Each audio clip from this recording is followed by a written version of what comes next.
The War Council chamber aboard the Eclipsion, flagship of the Zarnathi Empire, gleamed with cold, sterile light. Ancient stone met future alloy, a symbol of power rooted in 1,000,000 years of galactic domination. Seated in a crescent of high command chairs, the Empress's most ruthless generals stared down at the lone figure standing defiantly in the center of the hall, General Karl of the Black Tusk Legion. He was old for a Zarnathi. His dark blue skin was dulled with age, and the ridges of his horned skull bore cracks from wars fought in star systems humans hadn't even mapped. His voice, though gravelly, echoed like thunder. "I plead for the last time," he said, fists clenched behind his back. "Leave the humans alone." A silence hung thick in the air. Then laughter. Low, cruel, dismissive. Grand Strategist Veljun clicked his serrated jaw and leaned forward.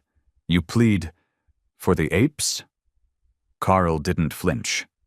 "They are not apes. They are something else, something dangerous. I have seen them fight on Vulcaris. I have seen their minds twist victory from chaos. They are unpredictable, resistant. Their rage, their compassion, their stubborn will, it makes them unlike anything we've conquered." "You speak of them like they are gods," Empress Saari said coldly, her crimson eyes fixed on him. "They bleed. They die. They fall like any other." "They bleed," Karl admitted. "But they learn when they bleed. They evolve. They fight harder. We may crush them now, but the moment they rise again, they will burn 10 times hotter. And this time, they know we're watching." "Enough," the Empress spat. "You've gone soft. Perhaps too many cycles among the primitives dulled your senses. We will erase their kind from the stars, like we did to the Thrikani, like we did to the Jor." Karl's jaw tightened. He knew what happened to those civilizations. Their ruins still floated in dead systems, a warning to those who thought resistance meant survival. But humans, they didn't just resist. They adapted. The Zarnati had first made contact with Earth 30 years ago. It was supposed to be a reconnaissance operation. Study, analyze, infiltrate. But something went wrong. One of their covert teams was discovered, and instead of fear, Earth launched a coordinated global retaliation. Not just military, scientific, economic, digital. Within 3 Earth years, humanity had reverse-engineered Zarnathi tech and launched their first defense fleet. It was crude. But it worked, and when a Zarnathi dreadship was destroyed over Mars' orbit, that was the moment the Empire should have pulled back, rethought, negotiated. But arrogance had always been their weakness. Karel remembered the face of the human commander who led that Mars assault, Captain Naya Arden, dark-skinned, fierce-eyed, and commanding with a voice that burned through the chaos. She should have died that day. Instead, she cracked open a ship 5 times the size of her fleet and walked away with barely a scar. "She's coming," Karel muttered under his breath. "What was that, traitor?" Veljun snarled. Karel raised his voice. "I said, she's coming. Humanity is coming. And when they do, they won't come in peace. They'll come with fury." The Empress rose from her throne, draped in obsidian armor etched with the bloodlines of annihilated races. "Then let them. This time we send the full force of the Empire." Karel bowed his head, not in submission, but mourning. "Then you've signed our death." 2 guards stepped forward. Veljun hissed, "Take him to the cells of silence. Strip him of rank. He will rot while Earth burns." As the guards seized him, Karel didn't fight. There was no point. The Empire had made its choice. He only hoped humanity would make them pay for it. As the chamber doors sealed behind him, he whispered, almost too softly to hear, "Forgive me, Captain Arden. I tried." Nia Arden stood on the outer balcony of the Interplanetary Command in New London, staring at the reddish glow of Mars in the night sky. It hovered like a distant wound, still visible, still burning. She didn't wear a uniform anymore. The medals meant nothing now, not after what they'd done. The day the Zarnathi dreadship exploded above the Martian atmosphere was the day humanity stopped looking up with wonder and started looking up with fury. Her comm implant blinked blue. "Commander Arden, fleet assembly protocols are ready. We await your mark," came the voice of Director Yusuf. She didn't answer right away. She never rushed her silence. The stars had a way of whispering truths that men in war rooms would never understand. Finally, she tapped her neck and said, "Prep Phase 1. We launch the test strike in 48 hours. "Yes, Commander." Nia walked back inside, past the guard post, where two young soldiers, barely 20, stood to attention. One was missing his right arm. The other had cybernetic eyes. Both casualties of the skirmishes of Europa. She nodded to them, not out of obligation, but respect. They were the new generation, born in defiance, bred in shadow. Their childhood was made of news alerts, refugee camps, and orbital drills. They never knew peace.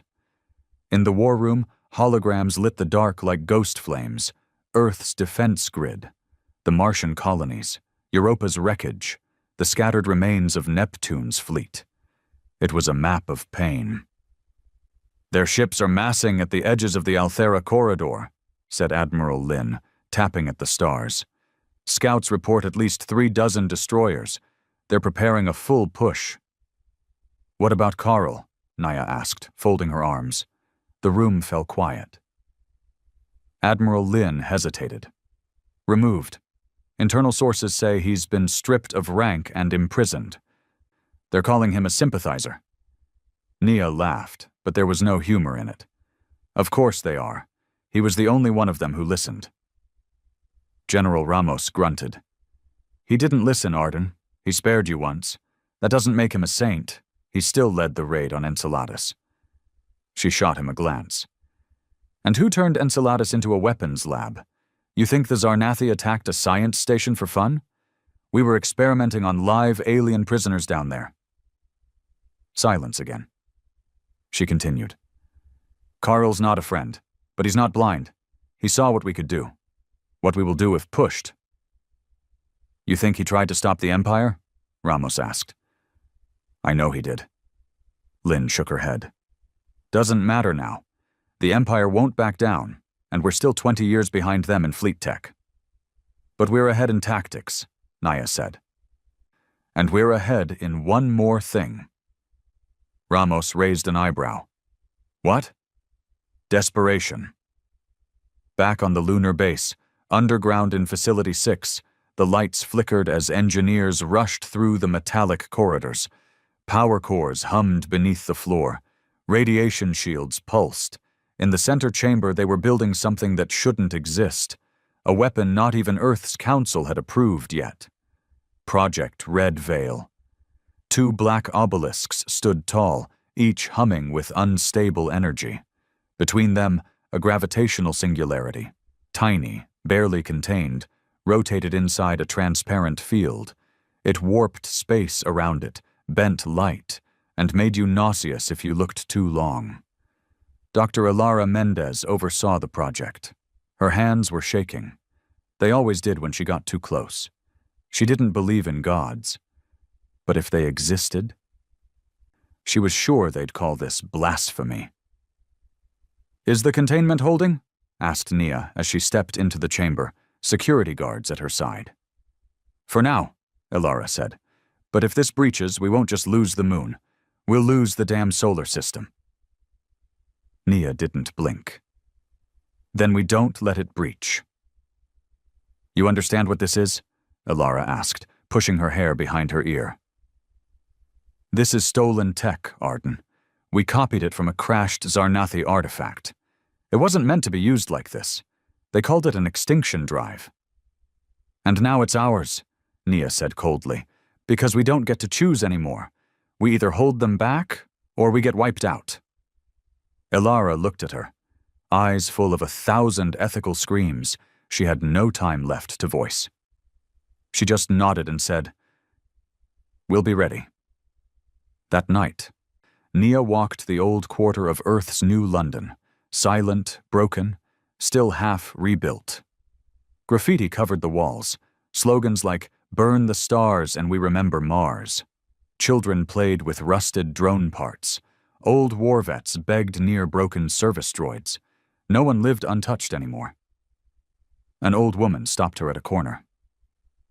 "You're her," the woman whispered. "The one from the Mars ship." Nia nodded once. "My son died there," the woman said. Her voice wasn't angry, just tired. "He was only a technician, not even a soldier, just fixed communications." "I'm sorry," Nia replied quietly. "Did it matter?" the woman asked, eyes wet. "Did any of it matter?" Nia looked up at the stars. "They're still afraid of us," she said. "That's why it mattered." Inside her personal quarters, she replayed the intercepted message again. It was old now, weeks old, but it haunted her. It was in broken Zarnathi dialect, translated through 5 layers of linguistic AI. "Leave them, I beg you. If you keep pressing, they will burn your empire from the inside out. The humans, they are not like the others. They don't know when to surrender. They mistake pain for purpose. They weaponize grief. They find God in war. And once they're on fire, they don't stop burning." Carl's voice. She played it again. 2 days later, the first retaliation strike launched from the dark side of the moon. A stealth fleet of 47 ships, half of them automated, warped into the Althera corridor and attacked the outer supply line of the Empire's staging fleet. It wasn't meant to win, it was meant to send a message, and it worked.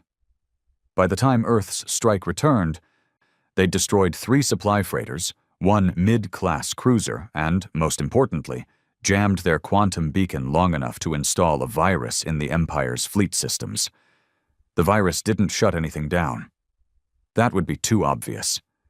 It made one small change. It translated human audio signals directly into the ears of the Zarnathi command bridge systems. Voices from Earth, war songs, screams, and, worst of all, the names of every destroyed human colony. A digital haunting. Across the galaxy, Zarnathi officers woke to voices they didn't understand, repeating one message again and again. "We are coming, and we do not forgive." Inside his prison, General Carl heard the alarms blaring, then silence. Then, a voice. Human. Female. Familiar. "General," the voice said. "I hope you're listening." Carl stood, heart racing. "I told you we'd come," said Captain Naya Arden. "You tried to help us once, so I'm returning the favor." He stared at the ceiling. No speakers, no visible tech, just her voice in his mind. "You're not the only one who understands how the Empire thinks," she said. "You tried to warn them. They didn't listen." Outside his cell, the walls began to glow with red light. "Now we teach them what happens when humanity burns." The walls of the prison pulsed red as the emergency sirens shrieked through the depths of the Eclipsion. Deep beneath the command decks, the cells of silence had not seen active breach protocols in over a century. Nothing had ever reached this far. Until now. General Carl stood silently in the center of his cell, eyes fixed on the door as a power surged behind the reinforced walls. He could hear it in the distance. Blaster fire, the whoosh of pressurized doors slamming shut, the unmistakable boom of a detonation far too close to be coincidence. They were here. Humanity. He should have felt fear, or rage, or shame. But all he felt was a strange, burning certainty.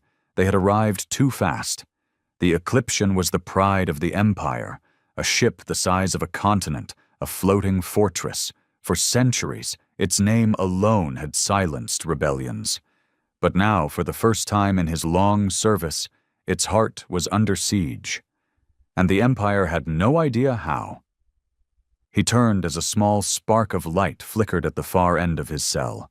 It danced in mid-air, like a floating ember. Then, slowly, it began to take shape. A hologram. Human-grade tech. And then her face appeared. Captain Nia Arden. Hair tied back tight. Jaw tense. Eyes full of war. "General," she said, "you still alive?" He stared at the projection. "How are you here?" "We're not," she replied. "Not yet. This is just the ghost, a warning." Karel narrowed his eyes. "You've hacked the Eclipsion?" She nodded once. "Not hacked. Infected. You remember the drone wreckage we let you capture on Europa? The one your engineers insisted was primitive?" He did. They had laughed at it, called it scrap. No one listened when he said humanity never gave anything away for free. "That drone," she continued, "was carrying a quantum seed. It's been listening to you for the last 6 months, mapping your protocols, learning your language, feeding your overconfidence. You planted it. We planted hundreds." The hologram began to flicker slightly. The signal was unstable, deliberately unstable. "This is your last chance to choose your side, Karel," she said. "You warned your Empire. They didn't listen, but we did. So here's my offer. Help us get to the command center. Help us shut down the core. And when this ship falls, I'll make sure you're on the right side of history." He didn't respond. Then, as the hologram began to fade, her voice dropped low, almost into a whisper. "They don't see us yet, General. Not really. They still think they're the apex. But they made one mistake." "What mistake?" he asked. "They taught us how to be monsters." Above, the Eclipsian's main deck was chaos. Officers barked orders. Tactical screens blinked with corrupted data. Life support flickered in half a dozen sections. Entire squads of elite Zarnathi soldiers were being rerouted to defend against nothing. Phantom strikes. False readings. Entire wings deployed to chase ghosts. It wasn't a human fleet they were fighting. It was human thinking. The virus was using their pride against them. The more they scrambled to defend, the more vulnerable they became. At the center of it all sat Empress Sa'ari, her long cloak draped over the edge of her throne, claws twitching with frustration. She had seen uprisings before, seen rebellions rise and fall, but never like this. "Where is the breach coming from?" she demanded. "Everywhere," her science officer hissed, mandibles twitching. "They are not attacking the ship. They are rewriting it." "Get me the fire lancers. Prepare the inner sanctum." "We already did, Empress. They are trapped in Hall 7, by our own defense turrets. The virus locked them in." Sa'ari slammed her claw against the armrest. "Humans. Disgusting little creatures." "Do they think chaos wins wars?" "It does," came a voice behind her. She turned sharply. A new figure stepped into the light, cloaked in stealth gear, human by silhouette. Her guards raised weapons. "Hold," she hissed. "Let them speak." The figure stepped closer and pulled back the hood. It was Nia Arden, in person. "Hello, Your Majesty," she said with a half-smile. "You've built a beautiful ship. Be a shame if it imploded. You would dare walk into my throne room alone?" "I didn't," Nia replied. "I walked in with your own defense system holding your doors open." The guards lunged, but too late. From her wrist, Nia triggered a pulse emitter, one burst of blue light, and the entire command bridge fell into darkness. Artificial gravity failed. Systems blinked out. The guards floated, helpless. The Empress snarled, flailing in 0G. "You think this is victory? You are a child in a viper's den." Nia pulled herself toward the throne, using her boots' mag locks to anchor her with each step. "No," she said. "I'm the fire you let in when you weren't watching."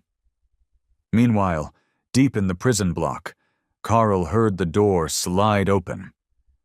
It wasn't a guard, it was a human. A young soldier, no older than 25, his armor scorched and dented, eyes wild with adrenaline. He aimed a plasma rifle at Carl. Hesitated. "You're him," the boy said. "The general." "I am." The boy's trigger finger twitched. "You killed my brother, Enceladus." Carl said nothing. He remembered that battle. Thousands of human lives lost. "I should shoot you," the boy whispered. Carl stepped forward. "You should." A long pause, then the rifle lowered. "I don't forgive you," the boy muttered. "But she said we need you." "Naya." The boy tossed him a communication badge. "Take this. She's waiting in the throne room. Go help her burn your gods down." Back on the command deck, Naya activated her suit's beacon and broadcast a short-range signal. "Red Veil, clear," she said. "Deliver the kiss." Above the Eclipsion, a human dropship uncloaked. It wasn't large. It didn't need to be. From its undercarriage, it released a single device, no larger than a coffin. It drifted down through the artificial atmosphere, undetected. When it made contact with the ship's core casing, it latched on, drilled in, and began to pulse. At the same moment, Naya received the signal. "Detonation in 6 minutes," came Ilara's voice. "If you're not out by then." "I know," Nia replied. "Just hold the line." The Empress lunged at her in a rage, claws outstretched, teeth bared. But Naya ducked, rolled, and pulled her sidearm. One shot, right between Saari's eyes. The Empress fell back, stunned, but not dead. Her species didn't die that easily. "You'll never escape," Saari growled. "Even if this ship falls, we are endless. You are a flicker." Nia leaned in close, whispering, "Then maybe we're the match that sets the whole empire on fire." Suddenly, the doors blew open. Carl stood there, bruised but free. He looked at Nia, then at the Empress, and without hesitation, he walked to the throne and crushed the emergency warp beacon beneath his boot. "That was your escape plan," Saari hissed. He turned to her, face stone cold. "No," he said, "that was yours." 5 minutes later, Naya and Carl sprinted through the burning corridors, weaving through broken halls and disabled security drones. The countdown ticked in their ears. 3:21, 3:20, 3:19. They reached the final hangar. A small shuttle awaited, human tech, Zarnathi alloys, built from stolen parts. As they took off, the Eclipsian began to crack. The Red Veil device was not a bomb in the traditional sense. It didn't explode. It folded. Reality bent around the device, pulling the ship inward, warping its mass, tearing it into a slow, invisible implosion. From the outside, it looked as if the ship simply disappeared. Gone. The Empress, the command bridge, the fear, all gone. In the darkness of space, Nia sat in silence inside the shuttle. Blood on her cheek, cuts on her hands, exhaustion in her bones. Carl sat across from her. "You burned your own soul to do this," he said. She nodded. "And I'd do it again."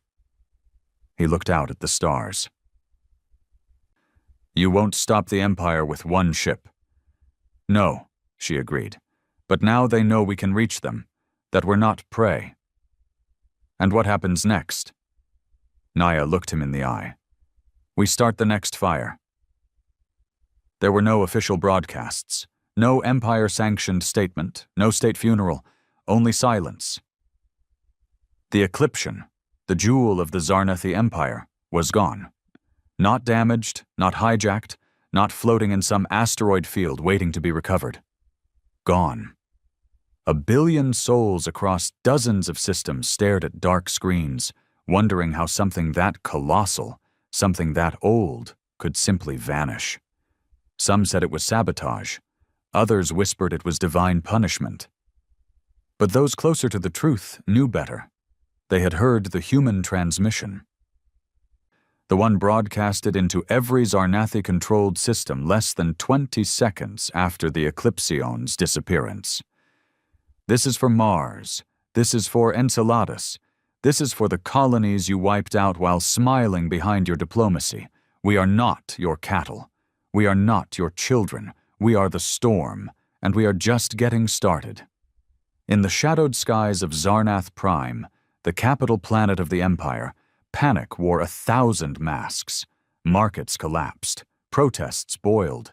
Dozens of vassal species, subjugated for generations, began refusing orders.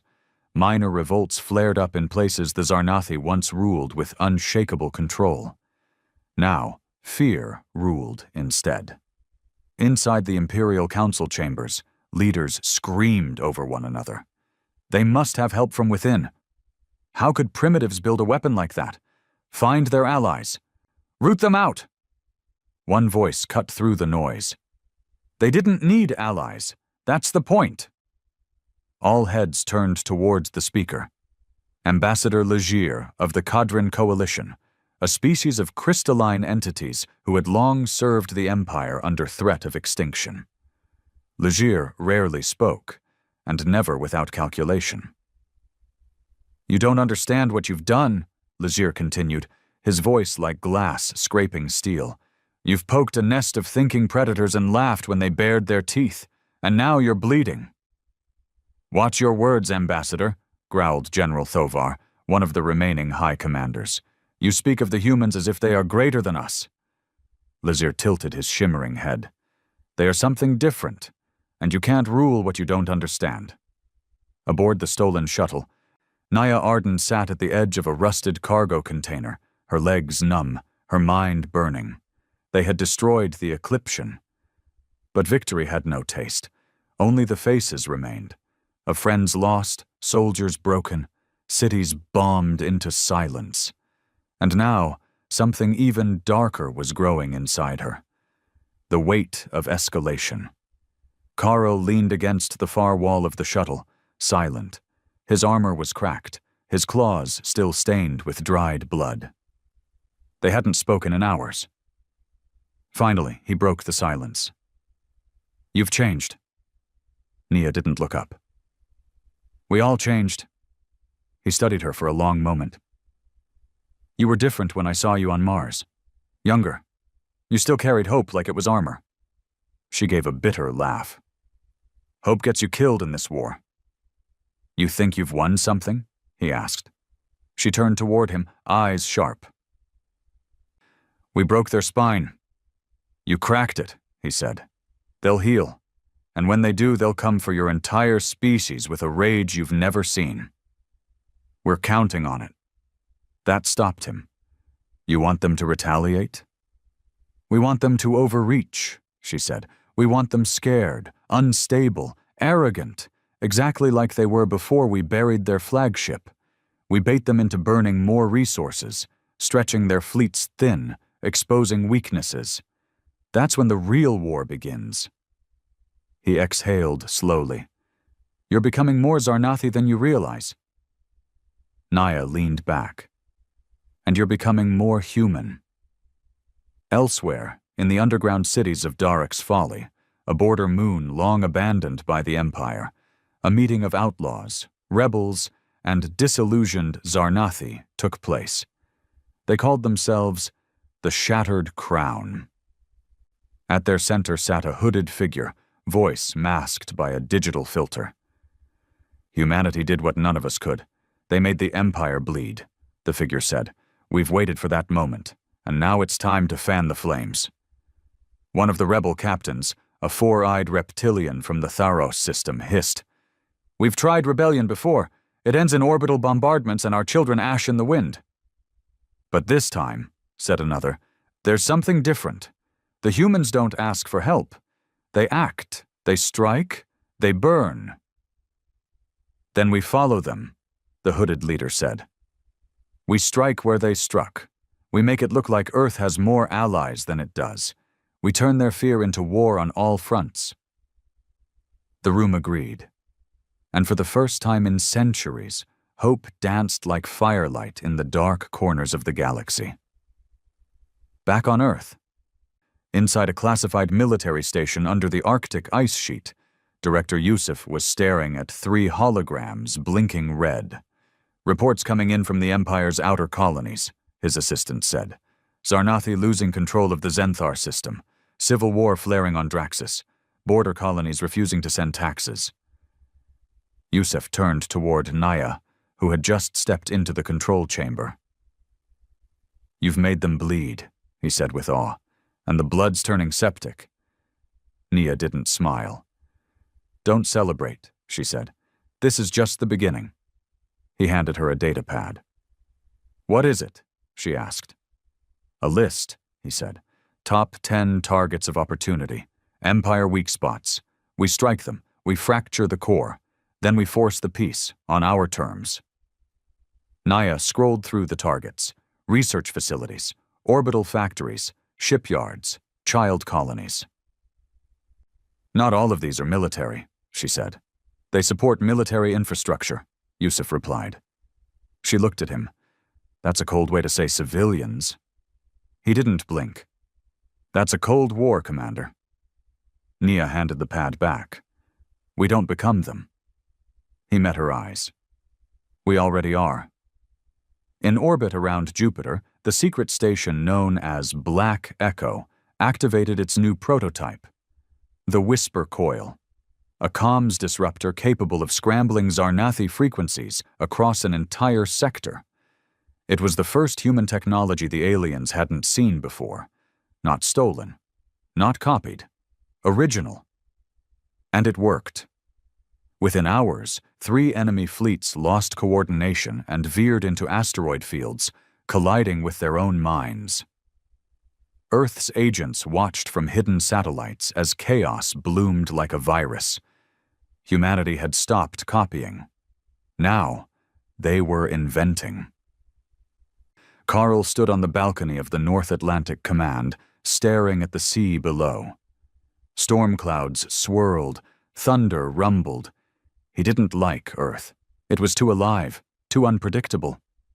He preferred the cold logic of Zarnathi war, the strategies, the plans, the control. But Earth was chaos, and somehow, it was winning. Nia stepped beside him, holding 2 steaming mugs.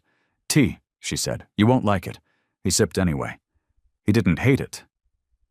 "I still don't understand you," he muttered. "You don't need to," she said. "You just need to understand what's coming." He nodded toward the sea. "And what's that?" She took a breath. Retaliation. And indeed, across the Empire's core systems, the response was beginning. Dozens of dread ships launched from the Forge moons. The newly appointed High Empress, Sa'ari's eldest daughter, vowed holy vengeance on Earth. But even as their war machine spun back to life, cracks were forming from within. Generals refused orders, advisors vanished, systems once loyal now raised flags of independence. The fire was spreading, and every spark had a name on it. Humanity. They called it the response. The High Empress didn't waste time with speeches. The old customs were gone. What replaced them was doctrine, brutal, immediate, and laced with vengeance. After the fall of the Eclipsion, the Zarnathi Empire unleashed a new wave of terror not seen in centuries. 6 fleets, 400 ships, 3 billion soldiers in active mobilization. The retaliation was not subtle. Entire human-aligned outposts were wiped off the star charts in a matter of days. In the Icaron Belt, the Empire's dread ships tore through asteroid colonies with plasma lances that ignited atmospheres and turned survivors to ash. The Empire thought this violence would send a message. We are still the apex. But they were wrong. Because Earth didn't answer with fleets, it answered with ghosts. The Vanguard Protocol was born out of desperation. It was not sanctioned by the Earth Assembly. It wasn't even discussed openly among military brass. It was whispered, developed in the blind spots of war, where oversight couldn't reach. It began with a single idea. If the Empire feared chaos, give them more than they can survive. Naya Arden stood in the black core of Station Aegis, far from Earth's surface, staring into a glass containment chamber. Inside floated a pod, metallic, scarred, and pulsing with red lines. "Is it ready?" she asked. "Doctor..." Ilara Mendez nodded slowly. "It thinks it is." "You gave it the face?" "Yes. Yours." Nia didn't flinch. "Release it." Ilara hesitated. "You understand what you're doing? This isn't a drone or a virus. It's thinking. It doesn't believe it's just a weapon. It believes it's you."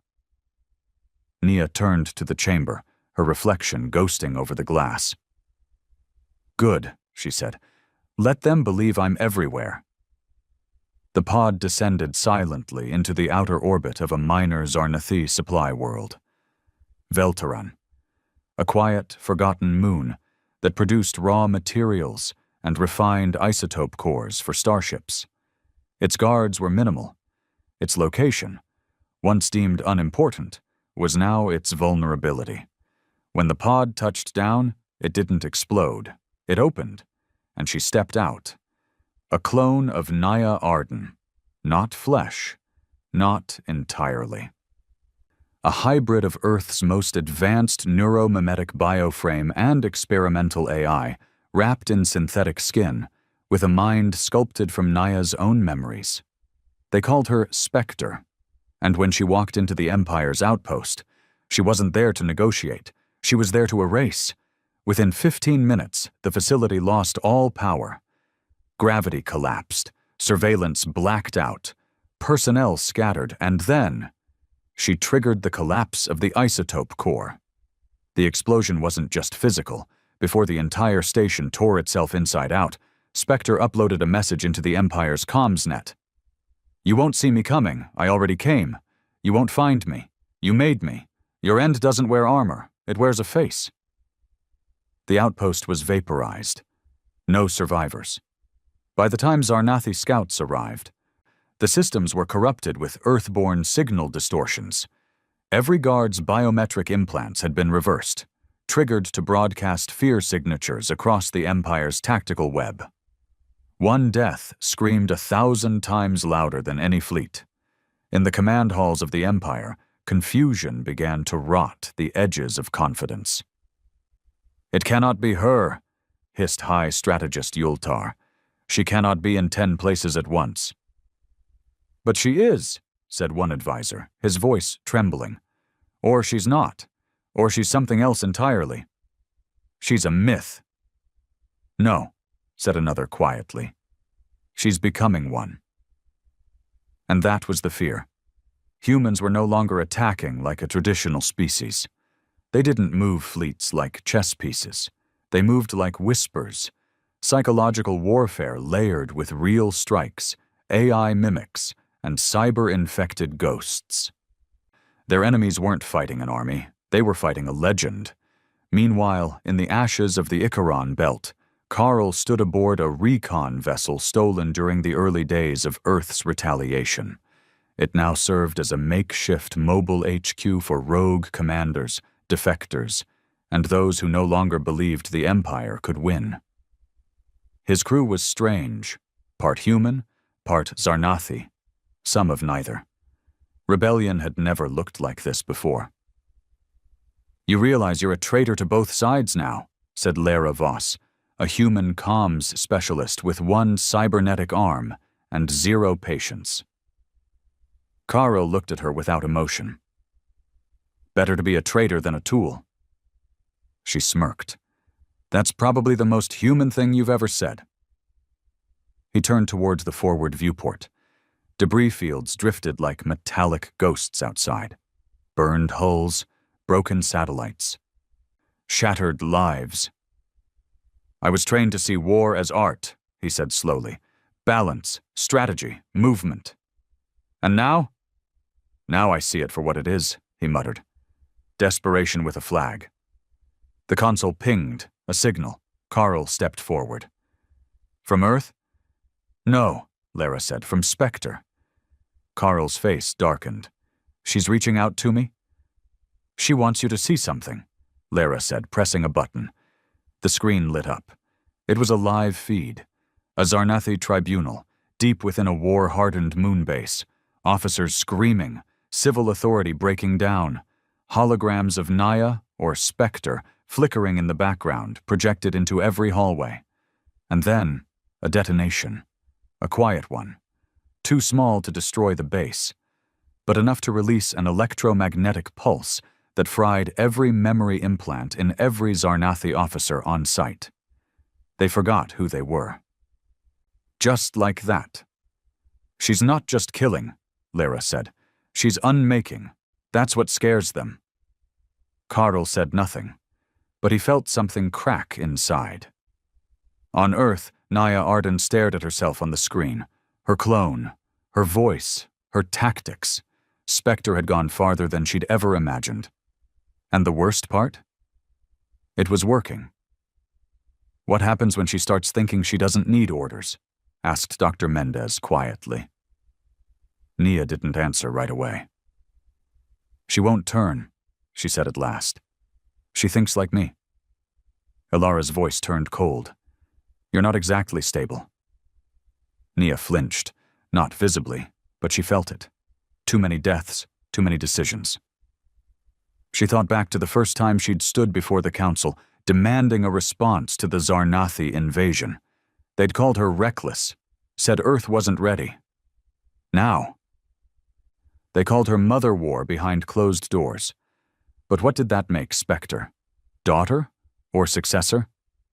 The Empire launched a last-ditch initiative, Project Wrathfall, a hyperfleet of elite death cruisers, hand-picked crews, reinforced AI cores, and psychic suppression fields designed to prevent hacking and infiltration. They weren't going to reclaim lost colonies. They were going to Earth. And this time, they weren't coming for a show of power. They were coming to end the human species. But Earth already knew. The Whisper Coil, a comms disruptor buried in Jupiter's orbit, had intercepted their mobilization orders. Naya stood before the Earth Assembly. For once, she wore formal military dress. No cloak, no command armor, just the sharp lines of duty. They're bringing everything, she said. And I say we let them. A murmur filled the chamber. You want to invite them? Yes, Nia said, because this time they'll walk into a graveyard of their own making. She turned to the map behind her. We evacuate Earth's surface, every civilian, move them into the subsystems, the orbital shadows. When the Empire lands, we activate the AshNet. The room fell silent. The AshNet was Earth's doomsday device, thousands of microsatellites hidden in low orbit, capable of firing atmosphere-igniting plasma beams designed not to defend the planet, but to turn it into a trap. A blazing hell world. Earth will burn, said one council member in horror. It already did, Naya replied. Now it takes them with it. As the Wrathfall fleet approached, Spectre activated the final phase of the Vanguard protocol. She didn't wait for the fleet to arrive. She entered it, one ship at a time. By the time the first dread cruiser crossed Neptune's orbit, 6 of its officers had already self-terminated due to psychological contamination. 2 ships broke formation entirely and drifted into deep space. No alarms, just whispers, and a face, hers. Back on the recon ship, Karl watched the flames of a Zarnathi cruiser collapse into Earth's upper atmosphere. He whispered something under his breath. Lara glanced over. What? I warned them, he said. They wouldn't listen. She looked toward the burning sky. They are now. The Wrathfall fleet looked like death incarnate. From the shadow of Saturn's rings they emerged, hundreds of dread cruisers cloaked in psychic null fields, their hulls blackened by decades of orbital burn shielding.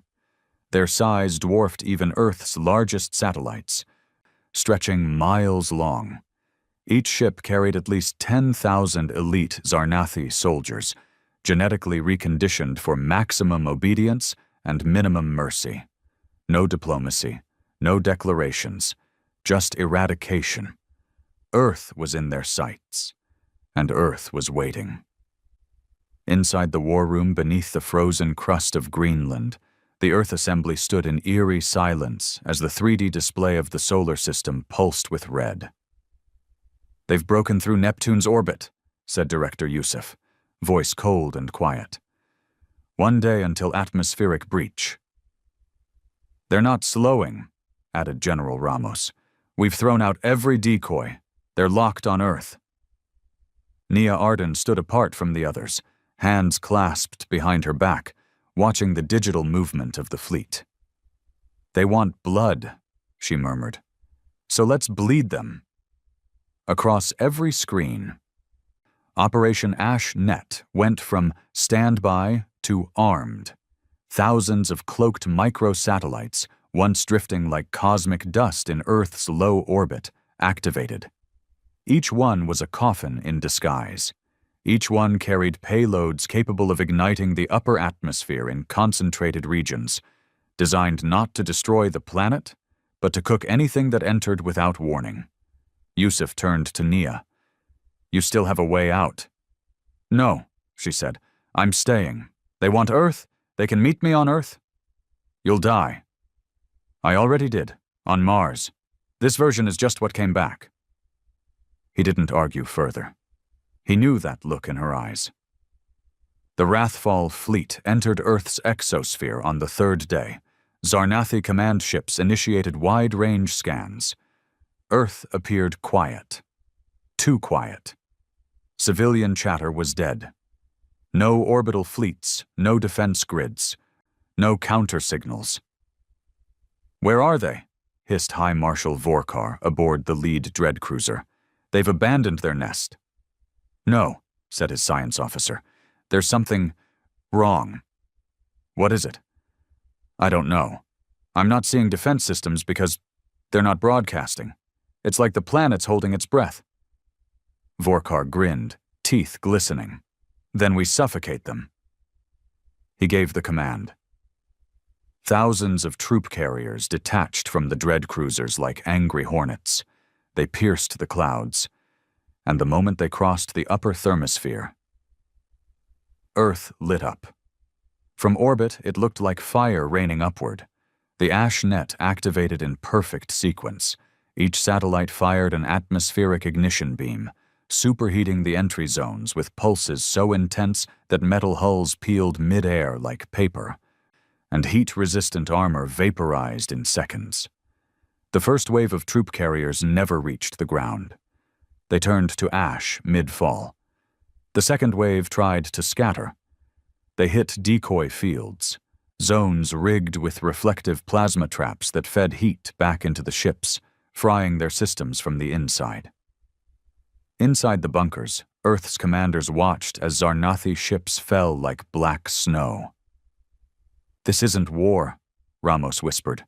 "It's a cremation." But not all of them died. A dozen dread cruisers, equipped with reinforced shields and adaptive deflection matrices, broke through the kill zone and made landfall in staggered formation. They touched down in Africa, South America, northern Russia. The Empire had targeted Earth's ancient strongholds, places with cultural power as well as strategic value. In Nairobi, a dread cruiser crushed a mile of city infrastructure before deploying troops. But the city was empty, completely evacuated. "Where are the humans?" snarled a Zarnathi lieutenant.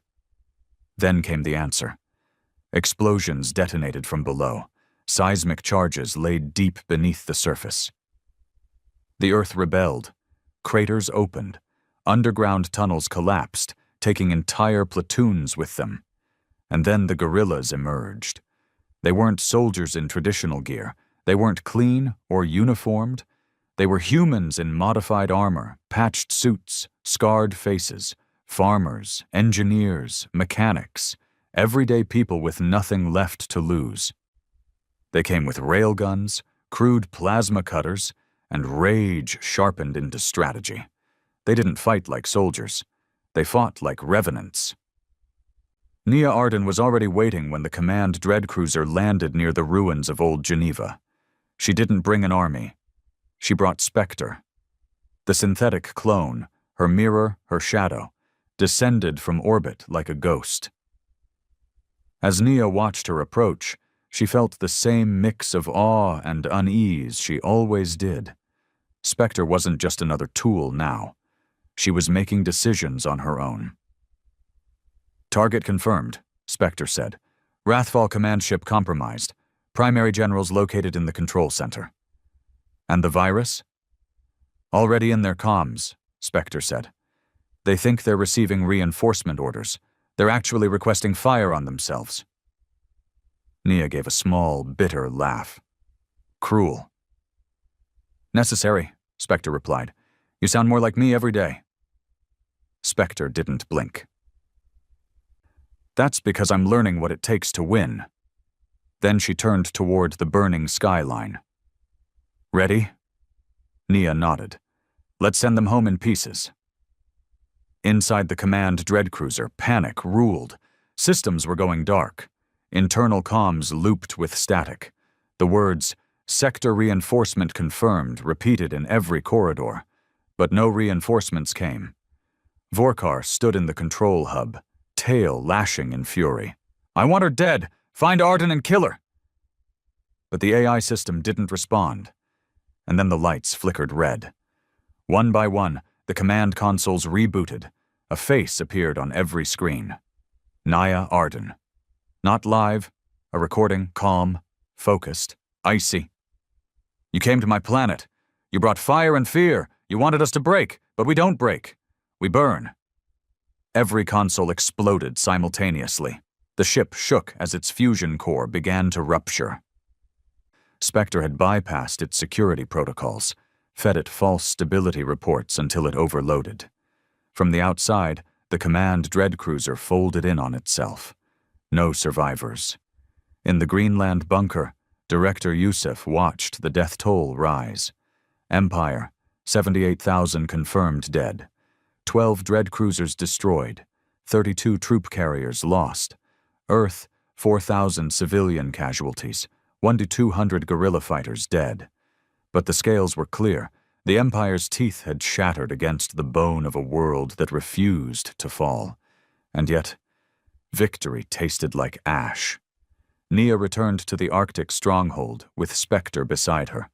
Soldiers and scientists saluted her. She gave no reaction. Just walked to the war table and stared at the blank star map. "We won," said Ramos quietly. Nia shook her head. "No," she said. "We survived." Spectre stepped forward. "The Empire will remember this, but they won't understand it." "That's the point," Nia said. "Let them keep underestimating us. Let them fear the ghosts more than the guns."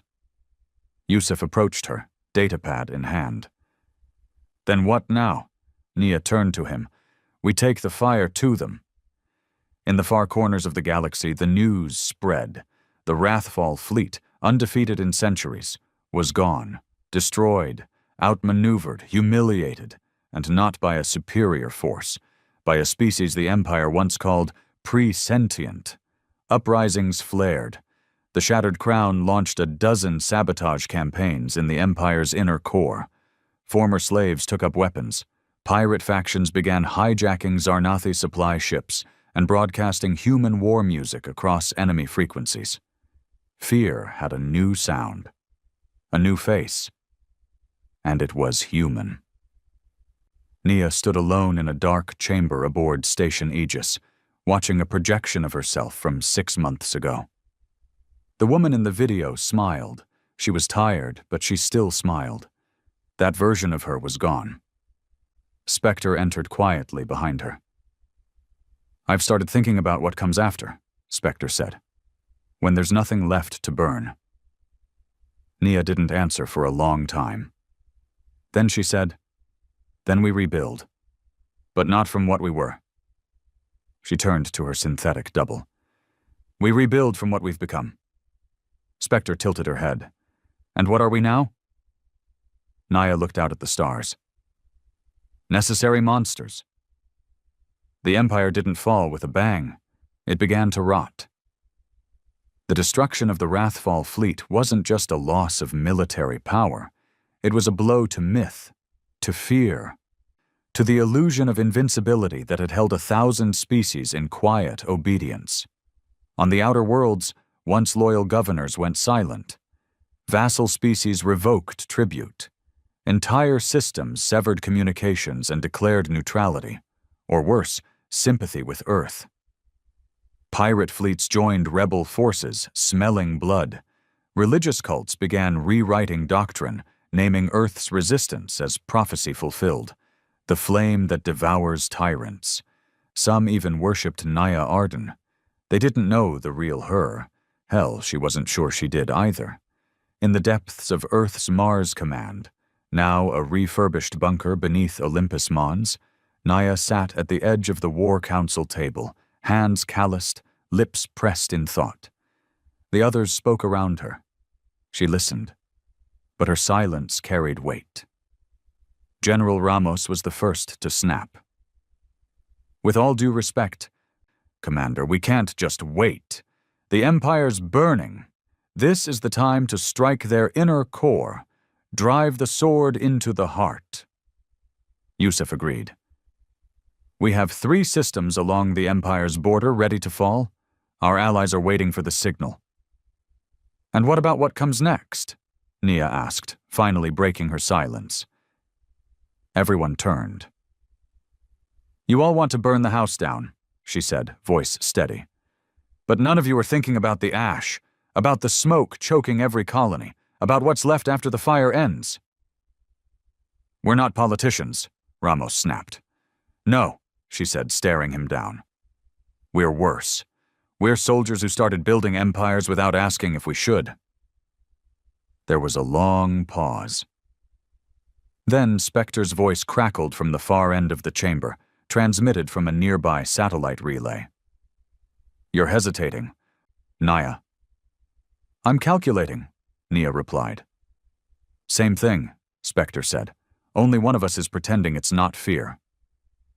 Meanwhile, in Zarnathi space, General Karel met with representatives of 3 independent rebel fleets, 1 Therosian, 1 Kadran, and 1 Zarnathi splinter. They'd convened aboard a stolen luxury transport ship repurposed for war diplomacy. Plush seats now stained with blood and soot, alien silk banners scorched by stray fire. These humans, hissed the Therosian captain. They fight like cornered animals, clever, vicious, unpredictable, but you trust them too much. I don't trust them, Karel said. I respect them. There's a difference. The Kadran envoy, a being of glassy skin and pulsing veins of light, leaned forward. They've made themselves the symbol of resistance, but symbols fade. What happens when Earth becomes the very empire it fought to destroy? They won't, Karel said firmly. The envoy tilted its head. You sure about that? Because Earth was changing, and not everyone liked where it was going. In Earth's outer colonies, on moons and space stations far from the Central Command, fractures were appearing. Some governors refused to obey Naya's command hierarchy, claiming self-governance. Others created their own militias, saying they needed local defense forces now that the empire was collapsing. But it wasn't defense. It was greed. Colonial lords, humans, claiming tribute from nearby systems under the excuse of protection, demanding resources, asserting flags, echoing the very structure they had sworn to destroy. And Naya? She couldn't be everywhere. Even Spectre couldn't stop it all. You built a monster, Dr. Mendez told her during a meeting deep within Station Aegis. I built a wall, Nia said, to hold back worse monsters. No, Ilara replied, gently. You became one to beat them, and now your army wants to stay monsters too. Worse still, a rogue fleet under Admiral Kyle Vorn, a once loyal Earth commander, launched an unsanctioned attack on the Zarnathi world of Rhyton 6.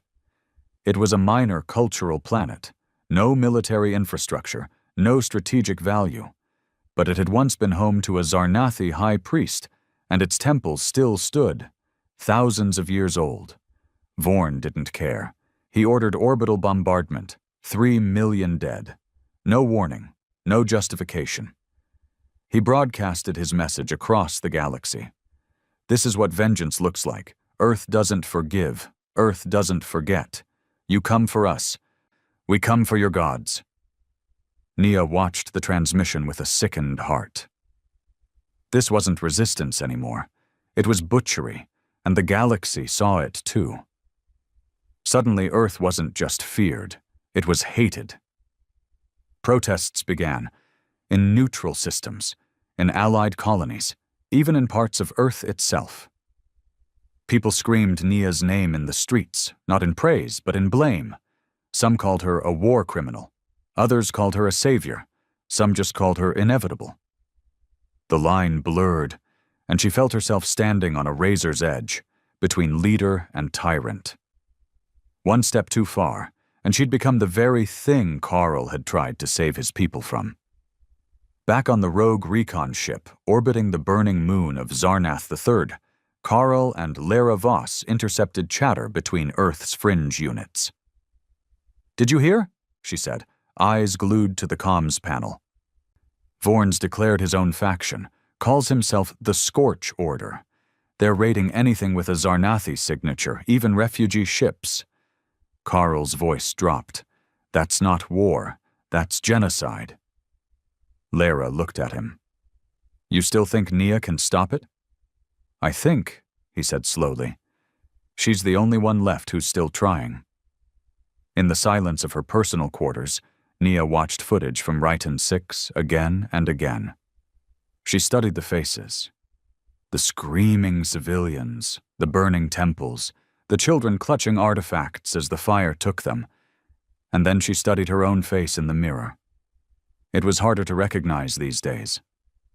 Tired, cold, unforgiving. She remembered when she was just a field officer, desperate to save Mars. Now she held galaxies in her palm and watched them bleed. Spectre entered quietly. "You can't undo this," she said. "I know. You could disavow Vorn." "I will." "But you made him," Spectre said. "He followed your war. He listened to your speeches. He believed in the fire." Nia stood. "No," she said. "He believed in the rage." She turned to her clone. "I believed in the fight." Spectre tilted her head. "Still do?" Nia didn't answer. She just walked away. 2 days later, Nia broadcasted a message across the galactic net. Her face, her real voice, no edits, no AI enhancements, raw, human. "This is Commander Nia Arden. What happened on Rhyton 6 was not war. It was murder. Admiral Kale Vorn acted without sanction. He is now branded a rogue warlord. Earth does not stand behind genocide. We didn't rise to become conquerors. We rose to stop them. If we become the very shadow we fought, then we lose, no matter how many ships we burn. I am still Nia Arden. And I will not be the Empress of Ashes." Some believed her, some didn't, but her words slowed the tide. Allies wavered, colonial lords paused, the Scorch Order lost support, the galaxy held its breath again, and Karel, watching from the edge of a dying world, allowed himself a small whisper. "She's still in there." But one message changed everything, intercepted on a stolen relay station orbiting the remains of the Ecliption's last known coordinate. A transmission, encrypted, fragmented, but clear.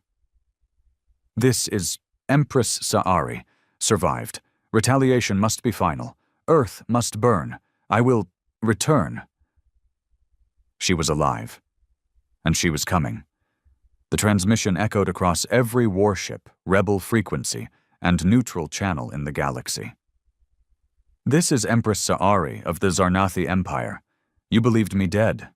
You celebrated. But I am the Empire.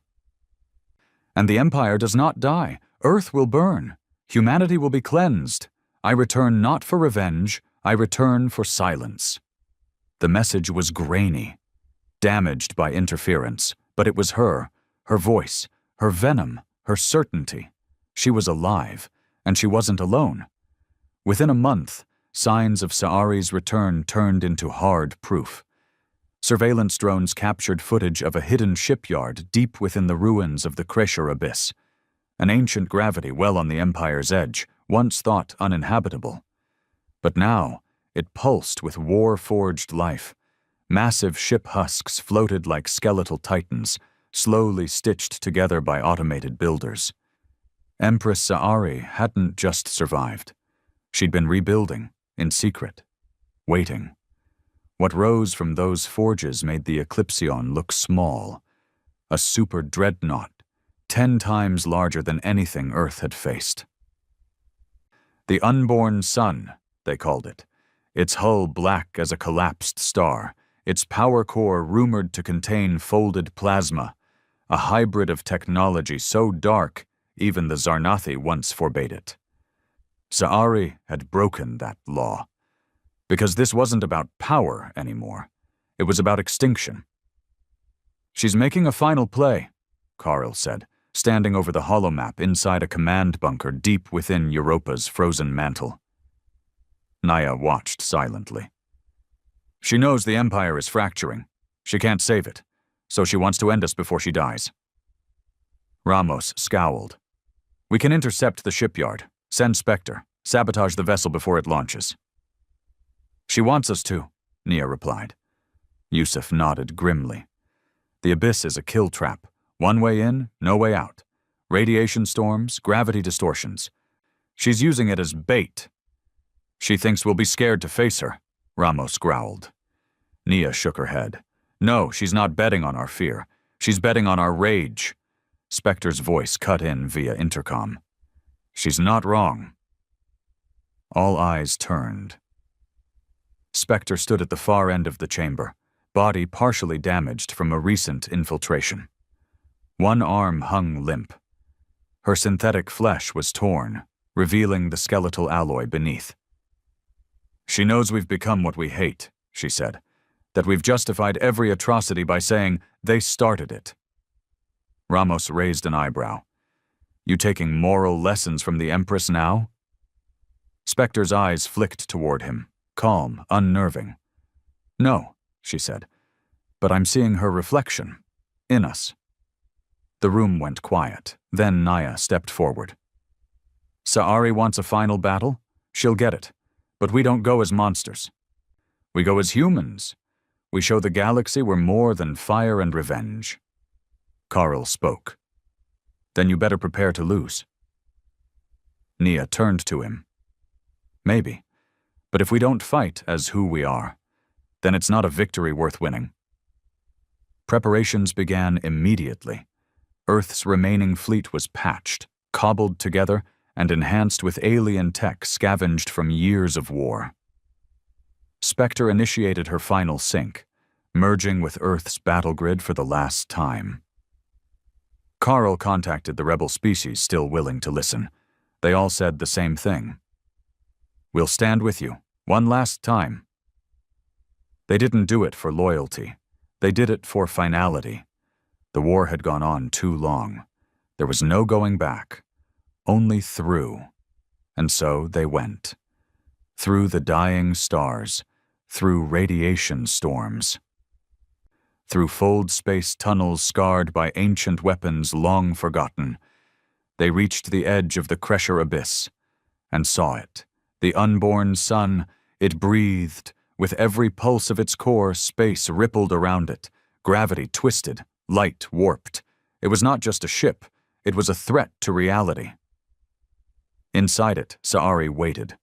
Old, scarred, armored in obsidian laced with the bones of extinct species. This was her grave, and she wanted to bring the galaxy with her. The final battle began with silence. No declarations, no rallying speeches, just movement. Earth's fleet dove into the abyss, engines burning bright as comet tails.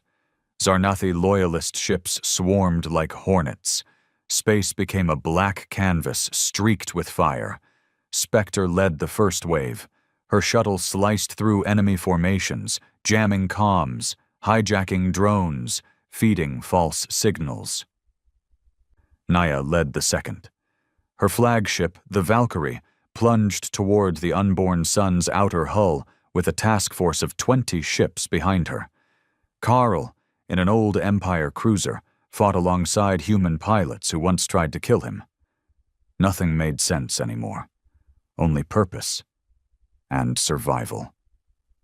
Inside the unborn sun, Empress Sa'ari sat on a throne made of melted dread ship plating. Her skin was cracked, her voice deeper, but her will remained unbroken. "They came," she whispered, "just as I knew they would." One of her guards approached. "They breached the outer hull within minutes." "Good," she said. "Let them taste godhood before I tear it away." She stood and activated the core. The unborn sun didn't fire weapons in a traditional sense. It bent space. Massive gravitational ripples tore through the battlefield. Ships collided. Navigation systems collapsed. 2 Earth frigates were folded inward, crushed like paper in a black hole's hand. Naya's crew screamed as their instruments failed. "Stabilizers offline! Artificial gravity spiking! Do we eject?" "No," Nia growled. "We go in." She strapped in, grabbed the manual controls, and drove the Valkyrie straight into the core's outer chamber. Impact. Pain. Metal groaning like a wounded god. But they made it. Her boarding team, elite, tired, determined, pushed through corridors twisted by alien math. They weren't built like ships. They were alive. Spectre joined them inside, arriving through a side passage in a stolen pod. "I've mapped the inner systems," she said. "The Empress is at the center." "Then that's where we end this," Naya said. They fought through resistance. Zarnathi zealots, automated defense systems. Rooms that screamed. One by one her soldiers fell, but they made it. To the heart, the throne chamber. There, Sa'ari stood, alone, cloaked in shadow. Her eyes burned with light that wasn't light. "You finally came," she said. Nia raised her weapon. Sa'ari didn't flinch. "You still think you're saving something?" "I'm saving us," Sa'ari laughed. "There is no us. There is only who burns last." She raised a hand. The room began to collapse. Time itself slowing, light bending, weight increasing. Spectre collapsed, systems failing. Naya screamed in pain, her body stretching under artificial gravity, but she pushed forward. One step, then another. "You should have killed us when you had the chance," she gasped. Sa'ari's smile faded. "You should have stayed silent." Nia pulled the trigger. The bullet hit. Not Sa'ari. The core control node behind her, a crack formed. Then, detonation. The unborn sun began to collapse inward, not explode. Fold. Sa'ari screamed, part fury, part disbelief, as the gravity swallowed her. Naya grabbed Spectre's hand, hit the evac trigger, and vanished. The rest of the fleet pulled back. As the unborn sun imploded, the Kresher abyss took it whole. Gone. Sa'ari, her ship, her last chance, gone, and with her death, the Empire finally broke. Weeks passed. The war ended not with peace talks, but with exhaustion. Systems went quiet. Allies stopped fighting. The galaxy took a breath. Naya stood before the Earth Assembly. No armor, no weapons, just a woman, changed, scared, tired. "I'm not asking to lead anymore," she said. "I'm asking to step aside. We've fought. We've won. Now we decide what we become." There was no applause. Only nods. She left the chamber and disappeared. Karl returned to the ashes of Zarnathi Prime. He saw children playing in ruins, families rebuilding with bare hands. He whispered an old prayer, not for victory, for redemption. Spectre chose isolation. She fled to the edge of known space, to think, to learn, to wait. She still bore Nia's face, but she was no longer her shadow. She was her echo. And Earth? Earth remembered, not just the rage, but the choice, when they could have become monsters. And didn't. Maybe that was the real victory, not surviving, but walking away with their humanity intact. だから、そういう風に仕向けたんか送ってきましたね。学生と思わせるために、知らない人に。